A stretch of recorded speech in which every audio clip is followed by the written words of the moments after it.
बिस्मिल्लाहिर्रहमानिर्रहीम। अस्सलामु अलैकुम नाजरीन, मैं हूं आपका होस्ट अली अहमद और आप देख रहे हैं स्टार स्पोर्ट्स। नाजरीन, पाक भारत कशीदगी चल रही है और पीएसएल भी मुलतवी कर दी गई है। कल हमने देखा है कि आईपीएल का मैच जारी था और मैच अभी चल ही रहा था तो आईपीएल भी जो है ना उन्होंने मुलतवी कर दी है और दोनों लीग्स गैर मुअय्यना मुद्दत के लिए जो है ना वो मुलतवी कर दी गई हैं। पाकिस्तान क्रिकेट बोर्ड ने पहले फैसला किया था, उन्होंने एक मैच जो है ना मुलतवी किया था। उसके बाद फिर पाकिस्तान क्रिकेट बोर्ड एक स्टेटमेंट जारी करते हैं और स्टेटमेंट में पाकिस्तान क्रिकेट बोर्ड ने बताया कि हम अपने जो 8 मैचेस है वो हम दुबई में करवाएंगे। लेकिन आज ऐसा क्या हो गया है कि कुछ देर पहले अभी पाकिस्तान क्रिकेट बोर्ड ने एक और स्टेटमेंट जारी की है और उसके अंदर उन्होंने बता दिया है कि गैर मुअय्यना मुद्दत के लिए जो है ना हम पीएसएल को मुलतवी करते हैं। वजीर आज़म शहबाज शरीफ के हुक्म से पीएसएल को मुलतवी करते हैं। वो पाकिस्तान में भी अभी मैचेस नहीं होंगे और दुबई में भी मैचेस नहीं होंगे। ये आज हम जानेंगे। अपने इस प्रोग्राम में हमें ज्वाइन किया है senior sports analyst Juvaid Iqbal भट्टी साहब। भट्टी साहब, प्रोग्राम में खुशामदीद कहते हैं आपको। बहुत शुक्रिया अली अहमद। भट्टी साहब, पाकिस्तान क्रिकेट बोर्ड ने पहले ये फैसला किया कि जिस तरह पाक भारत कशीदगी चल रही है, वार चल रही है, उन्होंने अटैक किया पिंडी स्टेडियम के पास, तो पाकिस्तान क्रिकेट बोर्ड ने उस दिन मैच मुलतवी कर दिया। उसके बाद फिर पाकिस्तान क्रिकेट बोर्ड ने फैसला किया हम दुबई में हमने 8 मैचेस करवाएंगे। आज कुछ घंटे पहले, अभी हम जब प्रोग्राम कर रहे हैं उससे कुछ घंटे पहले पाकिस्तान क्रिकेट बोर्ड एक और स्टेटमेंट जारी करता है और वो ये कहता है कि हम अपने मैचेस अब दुबई में भी नहीं करवाएंगे और गैर मुअय्यना मुद्दत के लिए पीएसएल को मुलतवी कर दिया जाता है। तो किस तरह आप देख रहे हैं कि मोहसिन नकवी साहब वैसे मशहूर थे यूटर्न लेने से, अब फिर एक और बड़ा यूटर्न और एक ऐसा यूटर्न जिसकी समझ ना हमें आ रही है ना हमारी कौम को आ रही है कि दुबई में क्या मसला था कि वहां भी हम अपने 8 मैचेस नहीं करवा रहे।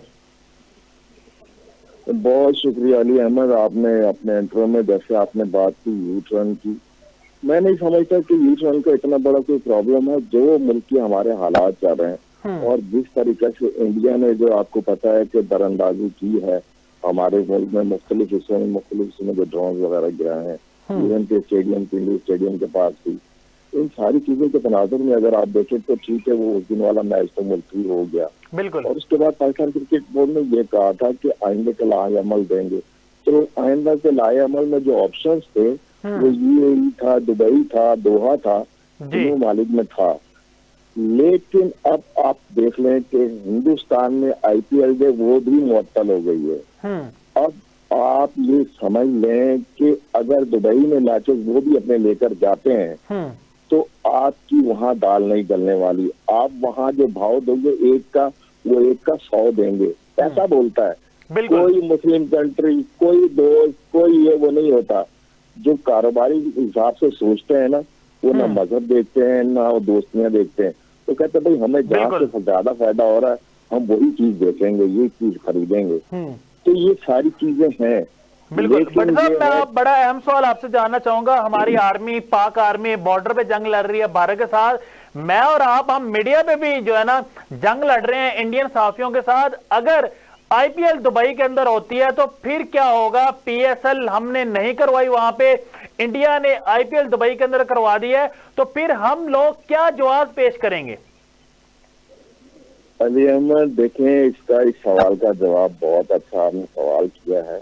देखिए, अगर इंडिया जो है आईपीएल को दुबई लेकर जाता है, बिल्कुल, तो मैं ये समझता हूँ कि पाकिस्तान क्रिकेट बोर्ड को, जो हमारे करीबी दोस्त ममालिक हैं, अगर आप पहली फहरिस्त में देखेंगे तो बांग्लादेश से जो हमारे ताल्लुकात जैसे तकरीबन 70 सालों के थे वो बिल्कुल आउट ऑफ वे में जा रहे थे। लेकिन अब जो है यकजान दो काली वाला सिलसिला है। मैं ये समझता हूँ, मेरी ये जाती राय है कि आप बांग्लादेश क्रिकेट बोर्ड से राब्ता करें और आप अपनी ये जो पीएसएल है कंप्लीट बांग्लादेश में करवा सकते हैं। और मैं ये समझता हूँ कि बांग्लादेश आपको वेलकम करेगा। ये पाकिस्तान क्रिकेट बोर्ड के चेयरमैन साहब मोहसिन नकवी साहब को भी सोचना चाहिए और जो अरबाब अख्तियार बैठे हुए हैं। अगर पीएसएल मुकम्मल नहीं होता और आईपीएल मुकम्मल हो जाता है, देखिए अब मसला चल रहा है सती अना का। अगर इंडिया अपने आप को बहुत बड़ा जर्नल समझता है तो अल्हम्दुलिल्लाह जिस तरीके में पाकिस्तान ने जो है उसे जवाब दिया है और पूरी दुनिया के जो माहिरीन है वो हैरान और परेशान है और पाकिस्तान के बारे में जो गलत अंदाजे लगाकर बैठे हुए थे, अल्हम्दुलिल्लाह पाकिस्तान ने वो जवाब दिया। अगर इंडिया जो है आईपीएल कंप्लीट करवाता है दुबई में, तो मैं ये मशवरा दूंगा बांग्लादेश मौजू होगा हमारे लिए कि हम अपने बकिया मैच जो बांग्लादेश में करवाएं।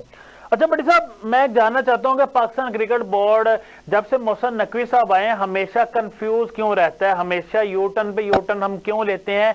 जब पहले ये फैसला कर लिया गया था कि हम अपने दुबई में मैचेस करवाएंगे, बाद में ऐसी कौन सी मशावरत हुई है या वजीर आजम के साथ जो हमारे प्राइम मिनिस्टर हैं शहबाज शरीफ साहब, उनसे पहले मीटिंग नहीं हुई थी क्या? बाद में जो मीटिंग हुई उसमें क्या ऐसी बातें हुई हैं कि 78 ड्रोन जो है ना वो भारत ने पाकिस्तान के ऊपर अटैक किया, उसकी वजह से हमने मैच अपने कैंसिल कर दिए दुबई के अंदर? ये कुछ बात मुझे समझ नहीं आ रही यार अली। असल मसला है सारा है आजकल चक्कर, आपको पता है ये सारा कमर्शलाइज दौर है जी। देखिए हो सकता है कि पाकिस्तान क्रिकेट बोर्ड ने दुबई के अकाउंट से राब्ता किया, ये से राब्ता किया हो मैचेस के लिए, और फिर ये भी हो सकता है जैसे इंडियन गवर्नमेंट को पता चलता है कि पाकिस्तान जो है ये प्लान लेकर चल रहा है, बिल्कुल, तो उन्होंने जो उनसे राब्ता किया होगा, उन्होंने जो हम ऑफर जो दे रहे होंगे, जो उनकी डिमांड होगी, हम उस हिसाब से नहीं दे रहे होंगे और वो उनकी डिमांड से भी बढ़कर दे रहे होंगे, तो जाहिर तौर से वो उन्हीं को फोकियत देंगे ना।